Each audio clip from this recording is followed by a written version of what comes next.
संतश्रेष्ठ गजानन महाराज पालखीचे सोलापूर शहरात आगमन झाले। यावेळी अनेक भाविकांनी वेगवेगळ्या रूपात सेवा दिल्याचे दिसून आले। पूर्व भागातील निलगार इस्टेटच्या प्रांगणातील माणेकरी शाळेत पालखी सोहळ्यातील वारकऱ्यांना विद्यार्थ्यांनी अल्पोपहार वाटून एक वेगळी सेवा दिली। तत्पूर्वी दक्षिणाकाली देवीच्या प्रांगणात आगमनावेळी पालखीचे पूजन निलगार ज्ञाती संस्थेचे विश्वस्त नारायणराव काळपगार यांनी केले। यावेळी बोलताना त्यांनी या पालखी सोहळ्यात गेली 25 वर्ष विद्यार्थ्यांना सेवा करण्याची संधी मिळत असल्याचे सांगितले।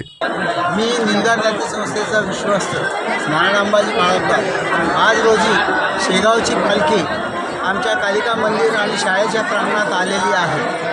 आज ही सेवा जवळजवळ 25 ते 30 वर्षापासून सुरू असून इथे येणाऱ्या सर्व वारकऱ्यांचे आमच्या शाळेतील विद्यार्थ्यांकडून सेवा घडत असते आणि ह्या सेवेतून लोकांना विद्यार्थ्यांना ज्ञान मिळून त्यांच्या बुद्धीत वाढ होत असते।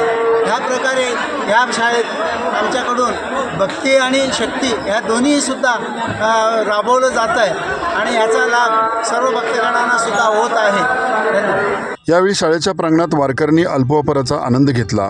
तसेच अनेक भाविक पालखीचे दर्शन घेऊन कृतार्थ झाल्याचे दिसून आले। टाळ मृदुंगाच्या आणि बँड पथकाच्या मधुर गीतांनी वातावरण भारावून गेले होते। या पालखीतील वारकऱ्यांची शिस्त वाखाणण्यासारखी होती।